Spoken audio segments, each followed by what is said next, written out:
flowing in their veins. Mackey and Judd on Score North and ScoreNorth.com. Carl, did you find out the news last week via social media? And if so, how did that sit I with you? found it out from someone who called me. I was packing, so I didn't even know. I was actually packing my stuff in L.A. To come here, and my financial advisor called me and told me what happened. I said, I have no idea what he was talking about. And then right when he told me, magically my phone went off and said breaking news. And I said, oh, I guess you may know something. I thought it was fake when he told me. I was like, that's not true. That's some Twitter nonsense probably. Welcome into the bonus scoop that we do each Tuesday. Zolgad, executive producer Declan Goff, and the star of the bonus scoop is our scoop master and also Channel 5 Eyewitness News scoop ace, Darren Doogie Wolfson. And Doogs, as the Wolves turn, the soap opera is back on. Let's just briefly touch on that. If you have a star player, okay, a star player, and I'm not saying that you should consult said star player, but if you're about to blow out the president of basketball operations, don't you call that player and say, hey, heads up, we are parting ways with Gerson Rosas? Don't you at least not make it so he has to find out from his financial advisor and then from his cell phone? I mean, probably. Yes, like Glenn Taylor made the drive up from Mankato while in the car, make that phone call. I also sense that Glenn, Ethan Casson, others, Mark Laurie, have a sense that Cat and Gerson Rosas were never exactly tight. That Carl was never going to be bothered by such a move. I think for sure you make the call if Cat was incredibly close with the Pobo. Sure. But in this case, not a close relationship whatsoever. So I suppose they just thought, you know what? He can find out like everybody else. That's what spurred the WTF tweet. Like if anybody, because there was instant reaction last Wednesday, Judd, mostly from Wolves fans, but I even think a couple, now I don't know if they're credible or not, but reporters, maybe with the blue check mark on Twitter, I don't even know that, but suggested that Cat is somehow upset by this news, that he might ask out because of this news. Yep. That's hogwash. Like, that is so bleeping laughable. Like, no, not at all. Like, Cat is really close with Ryan Saunders, okay? Mm-hmm. The Saunders family. Mm-hmm. When Cat was in town at different points during the offseason, you know, he spent a lot of time in LA, but when he was in town, like, him and Ryan connected. Like, they have that sort of bond. Cat survived the news of Ryan being fired. He certainly will survive the news of somebody he really wasn't all that close with, Gerson Rosas, being fired. Cat is not demanding some sort of trade because Gerson Rosas has been fired. Right. Well, and that's the problem, I think, with Twitter in that sense, from an athlete's perspective, is like we see just a quick, brief WTF, and we're like, well, this must mean something. But yeah, I'm just a little bit surprised that they didn't call and say, hey, Carl, heads up, we're going to fire this guy. As we're now about a week out from Gerson's firing Doogie, do you have any more intelligence about what went on behind the scenes there, as far as not the inappropriate relationship, but just as far as, I mean, I keep hearing that this guy was basically a tyrant, that people couldn't stand him. And it's weird because he presented himself to us as sort of a nice, very professional guy. And I guess my question to you is this, since you talked to lots of people with that team, how did they whiff so badly on not like doing their due diligence to find out that this guy, once he got the keys to the car, was going to drive it straight for a cliff? All right, well, let's go sequentially, Judd. They conduct a search going back to approximately late March, early April, mid-April of 2019. They formally announced Gerson Rosas as the new Pobo early May of 2019. Chauncey Billups was in the mix. Calvin Booth was in the mix. Trajan Langdon was in the mix. Winger from the Clippers front office was somebody they thought highly of, but he bowed out. He decided not to pursue the job, I think, because he heard previously of a lot of dysfunction here. Like, did he really want this to be? Because oftentimes you get one shot. You may not get a second shot to be a Pobo. So I think he did his research and figured, okay, do I really want to be the Pobo underneath Glenn Taylor? Does that make logical sense? I'm young enough. Let me wait out the right opportunity. Mm-hmm. In the case of Gersson, he went through, now it's to his credit, but he went through interview classes. He knew exactly what was coming his way. He had previously interviewed for a few Pobo jobs. Go to the Google. I forget the specific ones, but Charlotte potentially, was Washington in the mix, Brooklyn before they hired Marks. I'd have to look at the full list, but sure, he had gone through the process previously, so he had a good idea of the questions that would be thrown his way. As for Chauncey Billups and Calvin Booth, they used the same person to help prep them. Unfortunately, during each's presentation, there was some overlap. There were some inconsistencies, or consistencies, I guess is the way you would put it.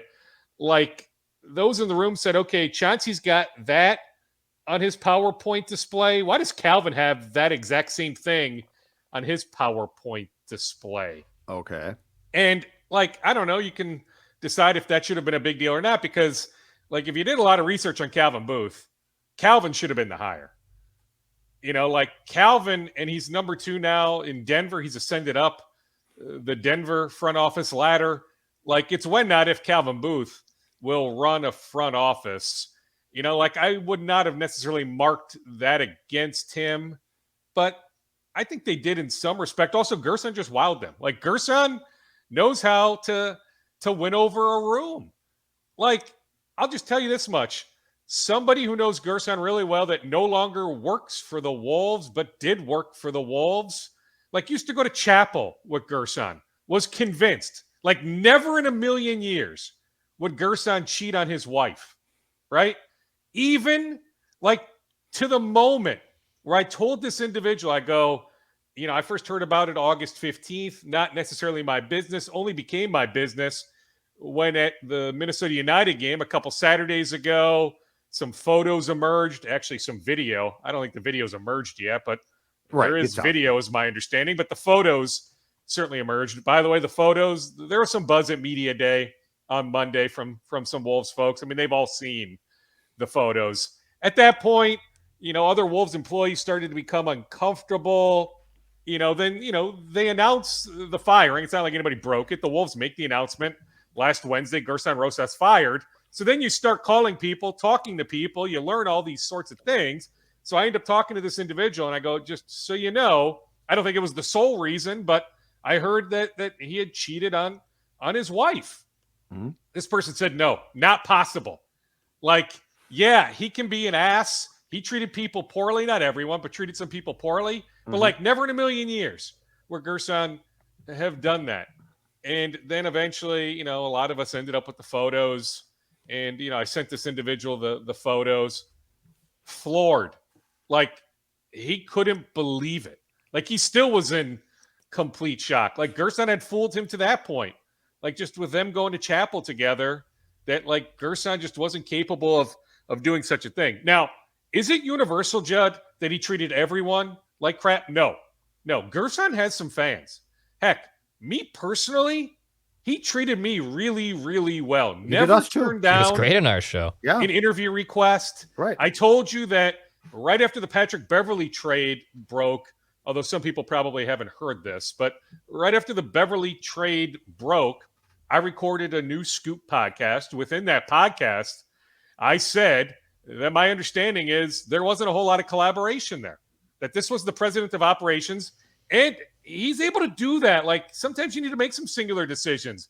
You don't need to collaborate on every single move. He's got the book on Patrick Beverley, Rosas did, going back to their days in Houston together. Right. Go for it. That's your guy.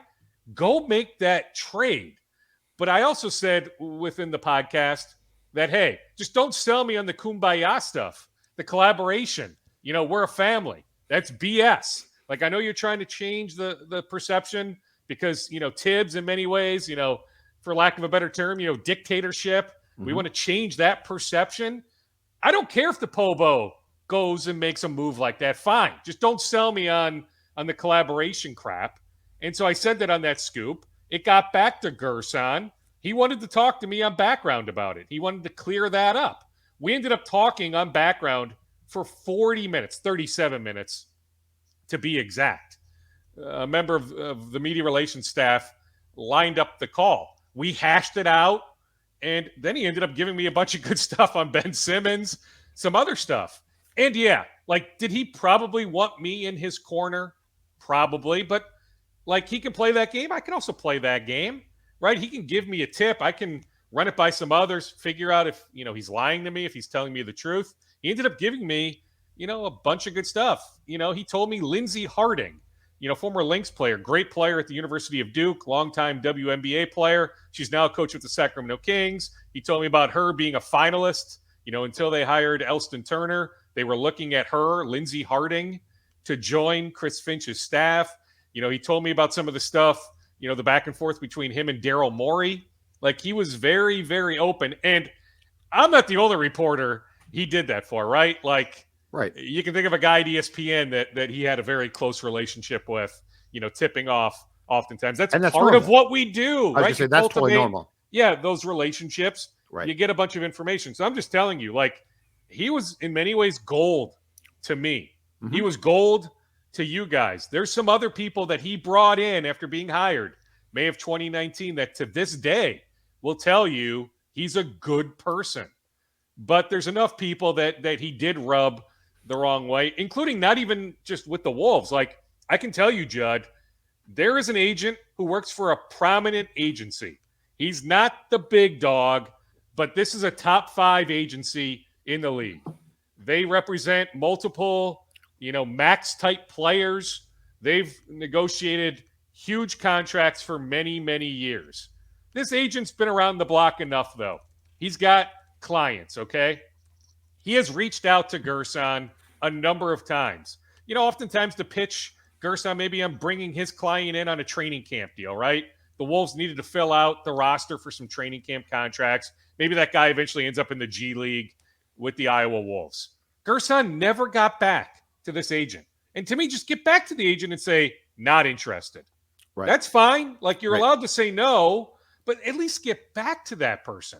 Mm-hmm. And so this person just not happy with Gerson. You talk to other front offices, some of the trade negotiations where those started at, Gerson trying to bring back a star, giving up peanuts, or some people pitching him on some cat ideas or some other ideas, right, where he would ask for the moon. So I know he rubs but Spielman does offices the wrong way. Everybody does Rick that. does that too. And I mean, that's the normal, so like, that's not unheard of. So it's a culmination though, Judd, of okay, treating some people like crap. Yep. Rubbing enough people the wrong way. Yep. I can tell you when they went to the Bahamas late August of 2019, remember one of those bonding trips? Yes. Kumbaya.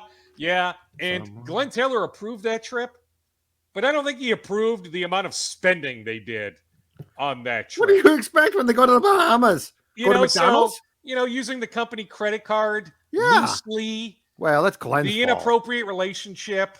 Well, yeah, that's two consenting adults, right? But you probably you don't. And workplace. You don't in his position, workplace. Just workplace at a soccer game. Not a good idea. Then at the soccer game being very public. Also, Vegas Summer League. So how about this story, Judd? You ready for this story? Vegas Summer League. That's bonus scoop. Of course we are. You ready for this one? All so somebody I know is in Vegas, okay, for Summer League. He brought his wife along for the trip. His wife knows Gerson's wife, okay? The person I know, his wife is walking around the Wynn in Vegas. Spots Gerson with the former team employee, the woman he's having this relationship with. Whether it's still ongoing, I don't know. Frankly, again, not necessarily my business, although, she's married with 3 kids. He's married with 2 kids. Like, you think about Yeah, that's probably not good. families possibly being broken Yeah, up. It's just, not it's funny. sad. Like, you wouldn't wish that upon your worst enemy. Okay, so to finish the story, so this woman knows Gerson's wife. She then goes to the person who told me this story that knows Gerson. Hey, did Gerson's wife, like, has she been exercising a lot? Did she change her hair color? She had a very different look. Oh no. And like, this person goes, no, unfortunately, no. Like, and they were pretty open about that at the win.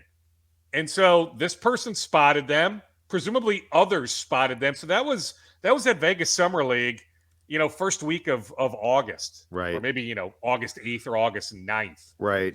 So, the word was out there for a while. So culmination. Do I think everything sped up last Wednesday because of what took place at the United game? Yeah, I think that's a safe assumption, Judd. Nobody's told me that even on background, but I think it's a safe assumption that you don't make that sort of move 5 days in front of media day, 6 days in front of training camp, which opens today. You don't make that sort of move if those pictures don't emerge, right? Like the week prior, Gersson Rosas is on the stage introducing Torian Prince, Patrick Beverly, Leandro Balmaro, reintroducing the restricted free agents they re-signed, Jordan McLaughlin, Jared Vanderbilt.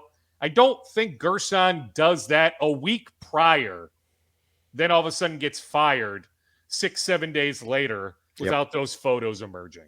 Interesting stuff. So let's get into the introductory press conference. Mark Laurie, A-Rod, and Glenn on the stage to start media day yesterday, at which we sort of start to get the handing off of the baton, which is going to be a gradual process of ownership of the Wolves from Taylor to A-Rod and Laurie. I want to start with this question. Glenn Taylor made it sound like Sachin Gupta is going to be in charge of this franchise, and he really didn't make it sound like there's a timetable of we're going to do a search. He's just like, no, he's going to be in charge.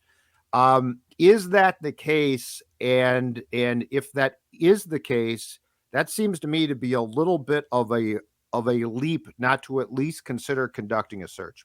I see a search coming, Judd. It's a weird time right now to conduct a search, but do I foresee a search happening? 100%. Do I also foresee Sachin Gupta being a part of that search?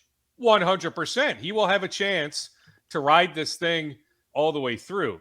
Let me add on Glenn. So Glenn said on the record, I don't know if it was on stage or he held court with a few of us afterwards, small scrum, where he said, I'm just starting to get to know Sachin, right? I mean, he admitted just, with COVID and everything, just it was hard to get to know everyone.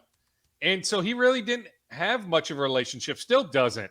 I'm told it's like even beyond that. Like Glenn might have known the name, but like I don't know if he could have picked Sachin out of a police lineup. Like there hasn't been any sort of relationship. Now Glenn will start to get to know because trust me, Glenn going back 26 years has always had a really good relationship with the final decision maker. Like he wants to know everything that's going on. Even at 80 years old, Glenn still wants to know everything that's going on. So Sachin and Glenn will soon form a pretty close relationship.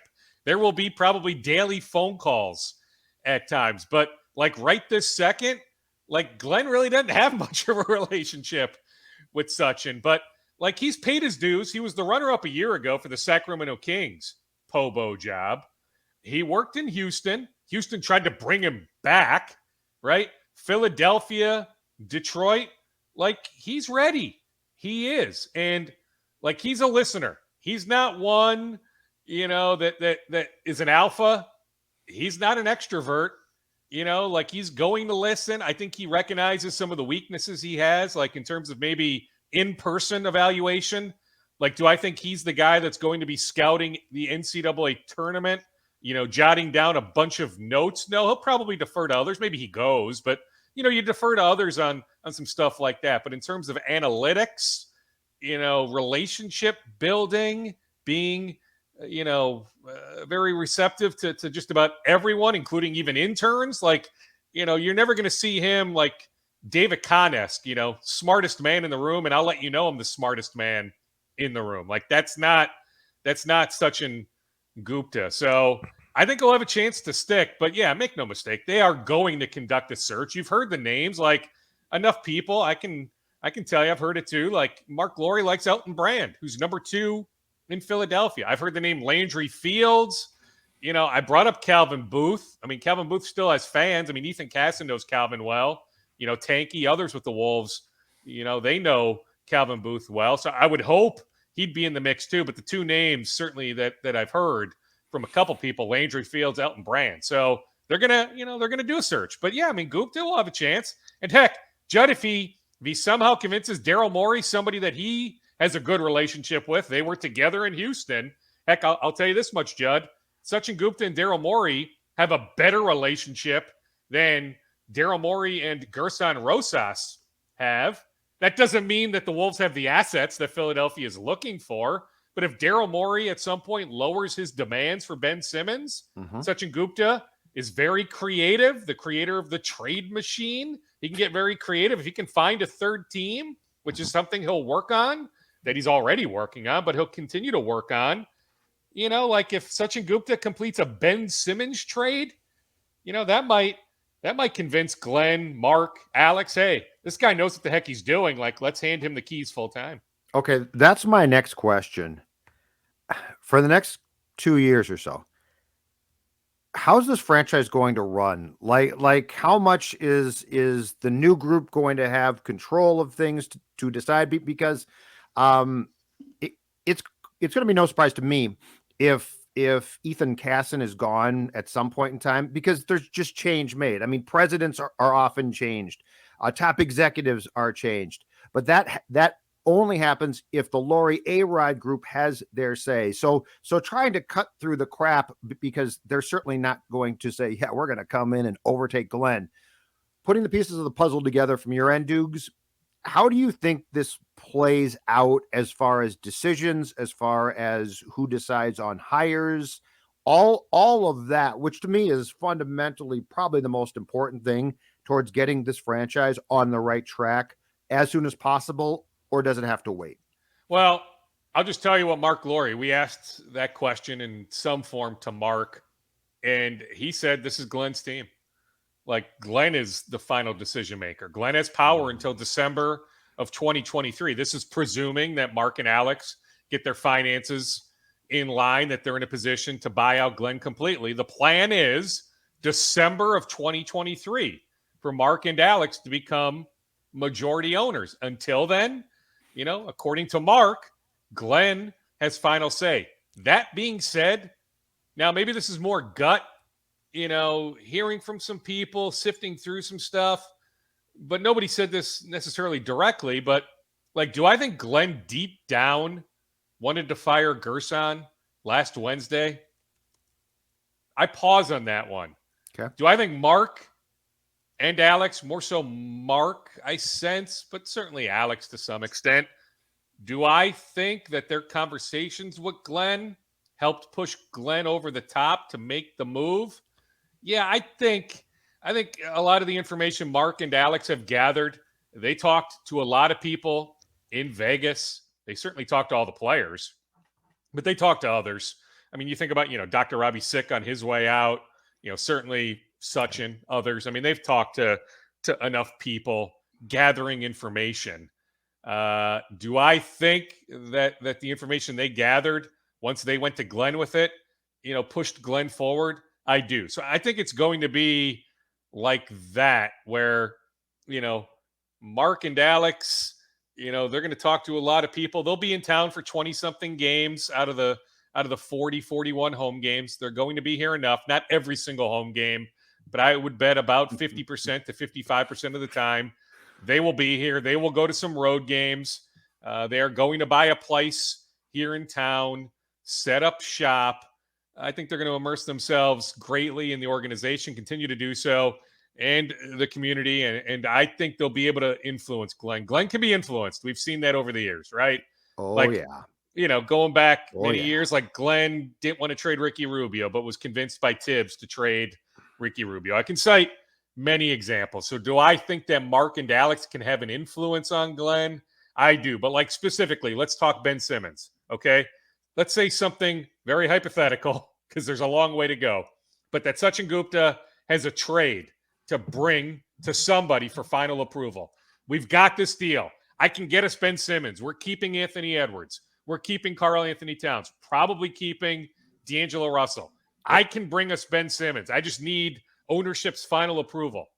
The first call he's going to make is Glenn Taylor. It won't be Mark Lowry or Alex Rodriguez. Now, do I think Glenn then, in turn, or maybe Sachin thereafter, reaches out to them? Yes, but I'm just telling you, the first call on something like that, a big decision like that, where you need final owner approval, that will be Glenn Taylor until December of 2023. Oh, I need to move on quickly. I need to move on to Gopher football, though, which is a disaster right now because the loss to Bowling Green, as far as I'm concerned, is probably a top 5 awful defeat, not in PJ Fleck's time, but in program history.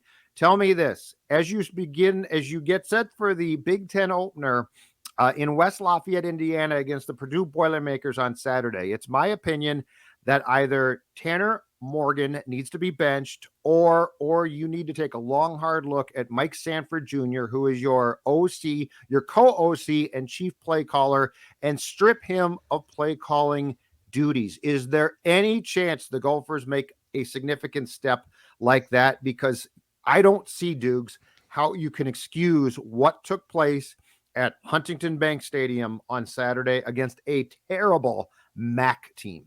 I don't foresee, Judd, anything changing for this Saturday. The Big Ten West opener, by the way. I mean, don't forget, they played relatively well against Ohio State. That's the issue. It's a massive roller coaster. Played pretty well until Mo Ibrahim goes down right in that game on September 2nd against Ohio State. Then the roller coaster goes down, but they find a way to beat Miami of Ohio. Then it goes up as I'm sitting in your living room watching the Gophers demolish a Power 5 opponent. I did. I had to get you some cookies. I'm very high maintenance. High maintenance, dude. And I'm a good host. I made Judd roll out the red carpet. I gave carpet. you a pop, Fig Newtons. I came through for you. Yeah, wow. I offered to bring some pizza, but Judd said, no, we've got it covered. I've got everything I need here. So I got Fig Newtons. You lay out the red carpet. So I'm at your house, your mansion. I'm there on what, September 18th, watching the Gophers destroy a Power 5 opponent. Killed them. Right? Killed them, right? 30. So roller coaster back up. Now roller coaster down, but how do you see this coming with such a veteran team?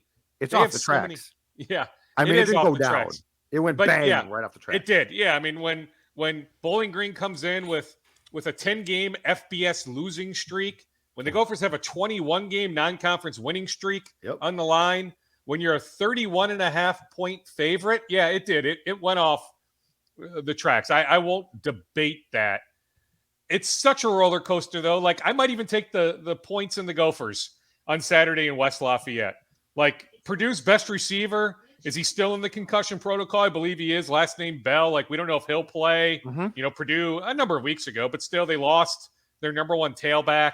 If you watched any of Purdue, Illinois, Purdue was very underwhelming. Like, I'm just telling you, I can see the Gophers going back on an upswing because they've just been totally inconsistent. But to answer your question, I foresee Tanner Morgan as the starting quarterback on Saturday. And like we would have had news by now, Mike Sanford Jr. is going to be the play caller. Now, what I don't get, and a lot of us questioned this at the time, because my fear was Matt Simon would end up leaving, even though he's from the Twin Cities, that he would end up leaving. So my fear was, so he calls the plays during the Outback Bowl victory over Auburn, which seems like forever ago, but January 1st, 2020, pre-pandemic. He calls the plays. Matt Simon was the play caller for that phenomenal performance. Yeah, Tyler Johnson made some outstanding catches. Maybe the balls weren't placed perfectly. Tyler Johnson rescued Tanner Morgan oftentimes that day, but nonetheless, that was a phenomenal performance. When you talk about best victories in program history, or at least, modern day program history, like the Auburn victory probably is top 10-ish, top 5-ish. I mean, that was super impressive, okay? Matt Simon called the plays that game. Why wouldn't you hand him the keys thereafter? Like, that was one heck of an audition. Why would you bring in Mike Sanford Jr.? his offenses for years had gone south. That was the first guess. I didn't necessarily get it, but then you give Matt Simon the title of co-offensive coordinator. It was an excuse, a way to give him a raise, to convince him not to bounce. And I think PJ knows, Matt Simon wants to be here for a really long time. He's from here, right? I think he was a star receiver at Farmington High School or whatever position he played, but he's from the Twin Cities. Matt Simon wants to establish roots for a really long time here is my sense. And I just didn't get it at the time, and now we've seen it play out. But I can tell you, the Fleck-Morgan relationship is still rock solid. I can tell you, preseason, PJ has had talks with Tanner about Tanner coming back next year to use the free year, right? So normal circumstances, this would be it for Tanner Morgan, but he's got the free year if he wants to utilize it. That PJ at one point, preseason, so maybe it changes as the year goes on, but preseason, PJ was talking to Tanner, or at least talking to others. Maybe he hadn't talked directly to Tanner. I can't tell you they had this conversation, but he had brought this up with others, minimum, probably brought it up with Tanner. The idea of Tanner using the free year to come back next year, be this team's quarterback in 2022. So that just tells you how strong that bond is, Fleck, with Morgan. Now, if Morgan continues to fail, if the passing game is non-existent, how many passes did they attempt against 13. Bowling Green? That's what I don't understand. One deep against ball. the MAC team. They took one deep shot to Brown Stevens, right? And it failed, and they didn't try it again. And I just didn't get it. I really didn't. And yeah, the offensive line with multiple NFL players got beat up pretty good on Saturday. Awful. Yeah, that was a hard one. They weren't. Yeah. They flat out were not prepared to play that game. But with Morgan, what I don't get is there's a clear lack of trust there. He threw 13 times against a MAC team. If you don't trust your quarterback to throw more than 13 times, you've got other options. I'm with you. Zach Annexstad. Yeah. I'm biased. He used to train with a guy I know in Plymouth, Quarterback Institute guy. I like Zach Annexstad. There's a lot of arm talent there. He throws a better ball. Back in 18. Back in 18, way back when, before he got hurt. Back when he I was won young. the job. He beat out PJ Fleck, determined Zach Annexstad was better than Tanner Morgan. Yes. So what exactly has changed? I'm just telling you, Zach Annexstad is a legit number 2 option. I don't think they'd miss a beat. I think the passing game would grow. Now, do I think he'd throw the occasional interception? Take some chances? Yeah. Well, Tanner Morgan did that Saturday. Yeah, well, but for the most part, Tanner's just not going to take a lot of risks, right? So, in that regard, you can play conservative. They've played uber conservative a lot of times non-conference. Hopefully it changes as they ramp up the conference schedule again here on Saturday. But go back to last year, Georgia Southern, South Dakota State, how vanilla some of those game plans were, how they had to come back in those games to win them. When I say that, 2 years ago? Also the Fresno game last year, right? Because of COVID was just a Big Ten schedule. But 2019, Georgia Southern, South Dakota State, even Fresno State, who normally has a good program, but remember Antoine Winfield Jr. had to come up huge in that game. They had some vanilla game plans in those non-conference games. Hopefully we see a change as we get back into conference play. We did see a little bit at Colorado. Tanner wasn't afraid to throw Chris Autman-Bell a 50-50 ball. He has to trust some of his other receivers, like Dalen Wright. I would throw a 50-50 ball to him.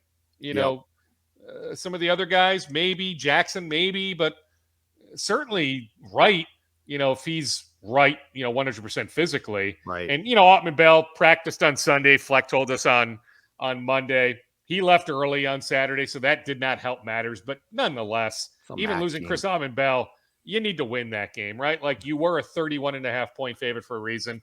And it is alarming. The stat that jumps out to me is that 0-17 number, right?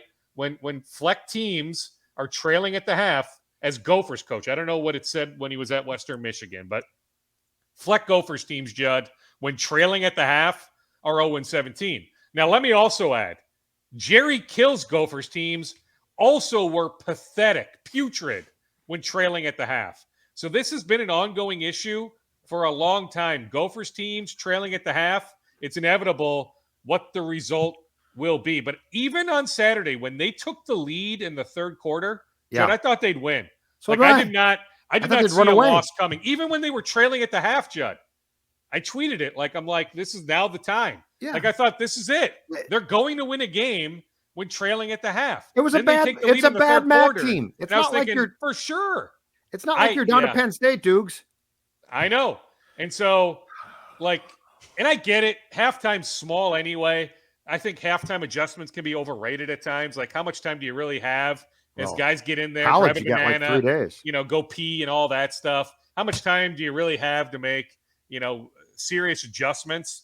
But hey, look at the Vikings, and I get it. It's apples, oranges, pro college, but the Vikings seem to do a pretty good job making whatever adjustments they've made at the half, especially defensively. The Gophers just haven't made adjustments, and this predates Fleck. I mean, Kill had the issue too, but certainly we have a pretty high expectation for PJ Fleck. I think a lot of people say, okay, Jerry Kill took them to a New Year's Day bowl game, but Fleck 2019 wins 11 games. He's knocking on the doorstep of winning the Big Ten West. Our expectations for PJ Fleck are higher than they were for Jerry Kill. PJ Fleck has every bell and whistle he needs. He's got the Taj Mahal of practice facilities. He's got every staff member he wants, a way bigger staff, and it was needed. This isn't a knock against Fleck, but Kill did not have every resource that PJ Fleck has. So for myriad reasons, our bar is significantly higher for PJ Fleck. So at some point, they need to win a game when they're trailing at halftime. All right, sir. We'll talk to you Thursday with Phil in tow, and we'll, I'm sure, talk more Wolves and get into the fact that the Wolves eventually are going to need a new building. That's a whole different discussion. Thanks, Doogie. Appreciate it. Oh, yes. At least they're fully vaccinated. They're in the process. A couple guys didn't talk to us yesterday. Balmaro, Beverly, read into that however you want, but they are in the process, right? They've gotten their first shot. They're just waiting the little amount of time they need to. What is it? A few weeks to get the second dose. At least the Wolves have that covered. When you think about a few teams dealing with some COVID issues, the Warriors, the Wizards, heck, any talk of the Warriors trading for Ben Simmons, although it doesn't sound like they've been in the mix for at least a couple months, maybe made an inquiry call at some point. But if you're Philadelphia, you're not trading for a player that isn't vaccinated, right? There's certain cities he can't play in. You would need Andrew Wiggins to make the money work in all likelihood. So you can take Golden State off the table for any Ben Simmons trade. Talk to you, Dukes. Thank you. All right. See you, boys. Bye-bye. All right. Take care.